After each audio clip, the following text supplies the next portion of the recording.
Assalamualaikum warahmatullahi wabarakatuh.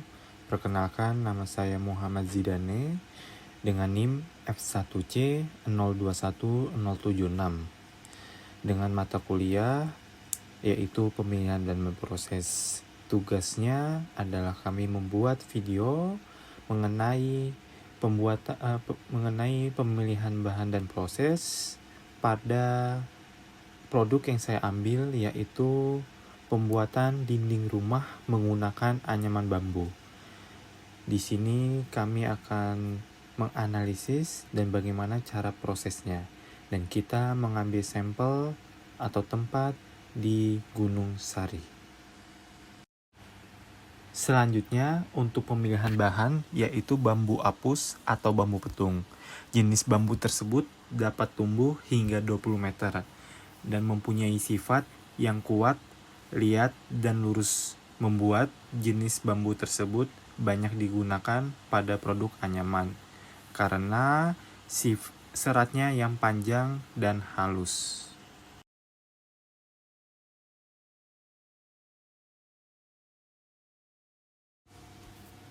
Selanjutnya, pemrosesan bambu dari awal.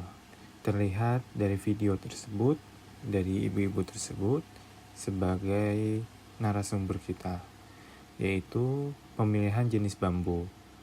Dari pemilihan jenis bambu tersebut, yang dipakai ada bambu petung atau bambu apus karena mempunyai fleksibilitas dan serat yang lebih halus.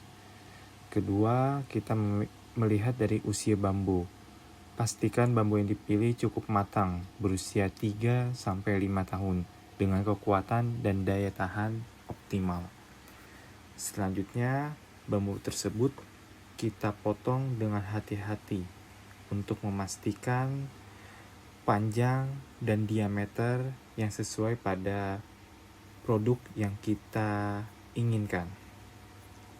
Selanjutnya, melakukan pembersihan dan pemisahan.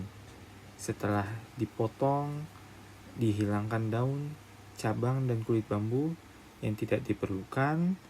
Selanjutnya, kita pisahkan bambu tersebut menjadi bahan baku anyaman. Lalu, pemotongan bambu. Setelah pemilihan bambu yang sesuai, langkah pertama adalah pemotongan bambu menjadi potongan yang lebih kecil. Sebelumnya, bambu tersebut sudah dipotong lebih pendek, tetapi bukan potongan lebih kecil. Pemotongan ini harus dilakukan hati-hati agar memenuhi ukurannya. Dari video tersebut, pemotongan bambu tersebut kita gunakan yaitu golok ataupun pisau bambu yang tajam.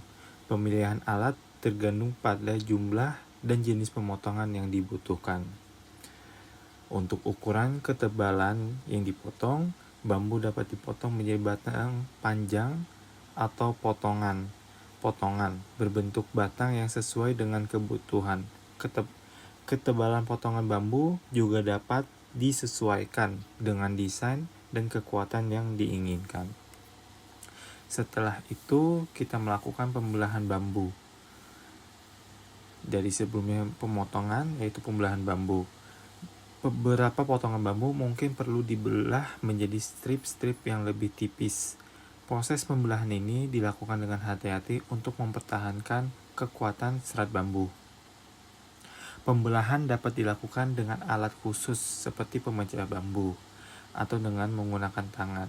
Tetapi pada video ini menggunakan golok atau pisau bambu.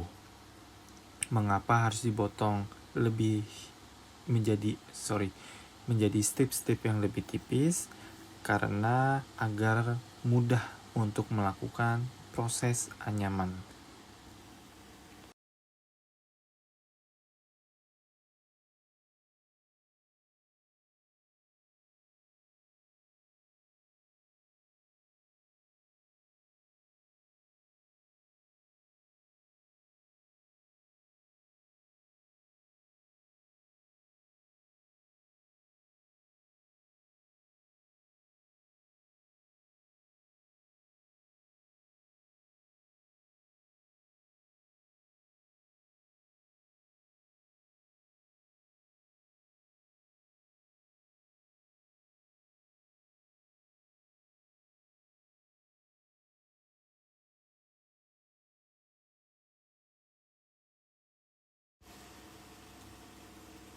Langkah selanjutnya di video ini adalah pemrosesan penganyaman bambu.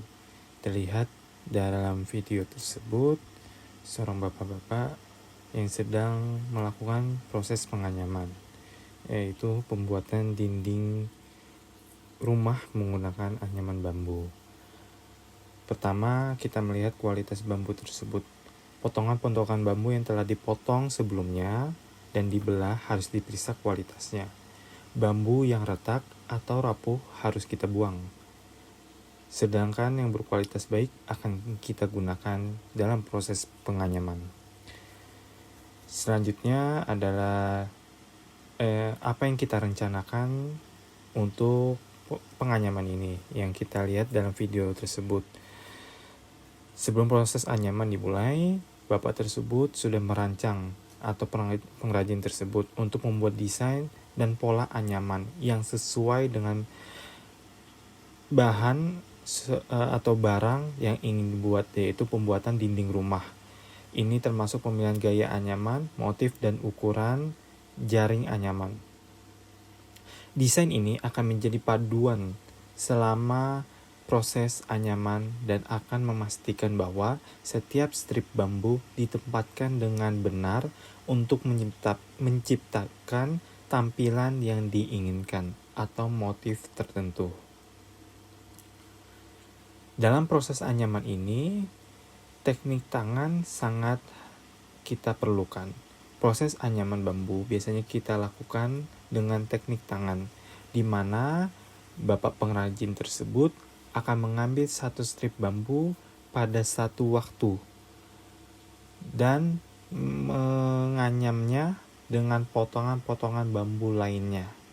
Ini membutuhkan keterampilan dan ketelitian yang tinggi agar tidak menimbulkan permasalahan berikutnya, seperti bambu-bambu itu salah dimasukkan atau salah dalam pembuatan motif tersebut.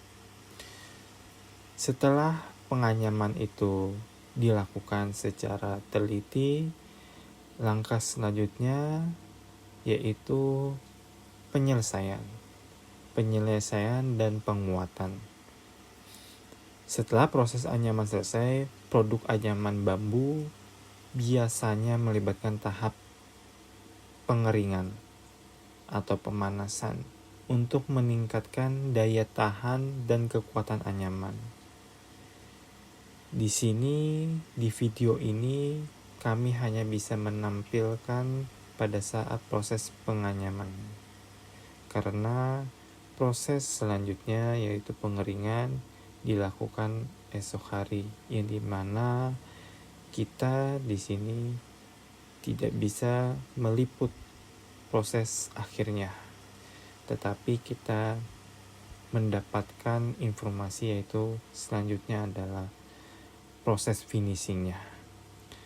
Ini juga membantu mengurangi resiko perubahan bentuk bambu akibat perubahan suhu dan kelembaban.